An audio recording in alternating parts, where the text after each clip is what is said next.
আপনার স্বাগত। রাজ্যের কন্ট্রাকচুয়াল কর্মীদের জন্য আসতে পারে বড় সুখবর। আগামী 22 তারিখের বাজেটের পর বেতন বৃদ্ধির ঘোষণা হতে পারে, এমন জল্পনা ইতিমধ্যে বিভিন্ন মহলে শুরু হয়ে গেছে। যদিও এখনও পর্যন্ত কোনো সরকারি ঘোষণা প্রকাশ হয়নি, তবুও বাজেটকে ঘিরে আশাবাদী লাক্ষাধিক চুক্তিভিত্তিক কর্মী। দীর্ঘদিন ধরে বিভিন্ন দপ্তরে কর্মরত কন্ট্রাকচুয়াল কর্মীরা বেতন বৃদ্ধি এবং চাকরির নিরাপত্তার দাবি জানিয়ে আসছেন। তাদের বক্তব্য, বর্তমান বাজার দরের সঙ্গে সামঞ্জস্য রেখে বেতন কাঠামো সংশোধন করা প্রয়োজন। সূত্রের খবর, আসন্ন বাজেটে রাজ্য সরকার কর্মীদের জন্য একাধিক গুরুত্বপূর্ণ পদক্ষেপের কথা বিবেচনা করেছে।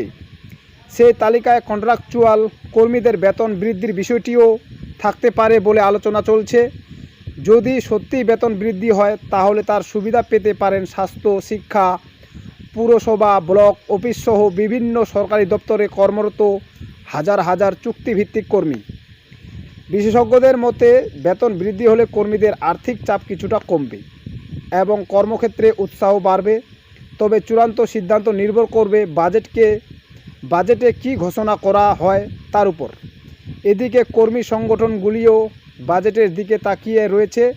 তাদের দাবি, শুধু সামান্য বৃদ্ধি নয়, বরং একটি নির্দিষ্ট ও স্থায়ী বেতন কাঠামো তৈরি করা হোক।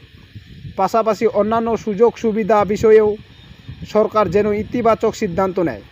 সাধারণ কর্মীদের মধ্যেও এই খবর ঘিরে ব্যাপক আগ্রহ হয়েছে। সামাজিক মাধ্যমেও বিষয়টি নিয়ে চলছে নানান আলোচনা। তবে এখানে একটি বিষয় স্পষ্ট করে বলা জরুরি, 22 তারিখের বাজেটের আগে বেতন বৃদ্ধির বিষয়ে এখনও কোনো আনুষ্ঠানিক সরকারি ঘোষণা হয়নি। ফলে এই মুহূর্তে বিষয়টি সম্ভাবনা বা জল্পনা হিসেবেই দেখা উচিত। বাজেট পেশের পরেই পরিষ্কার হবে কন্ট্রাকচুয়াল কর্মীদের সত্যি কোনো বড় ঘোষণা আসতে পারে কিনা। এলে কতটা বেতন বৃদ্ধি পাবে সেটা পরে জানা যাবে। 22 তারিখের বাজেটকে ঘিরে এখন রাজ্যের লাক্ষাধিক কন্ট্রাকচুয়াল কর্মীর বেতন বৃদ্ধি হবে কি না হবে তার উত্তর মিলবে খুব শীঘ্রই। এই বিষয়ে নতুন আপডেট এলে আমরা অবশ্যই আপনাদের জানিয়ে দেব। ধন্যবাদ।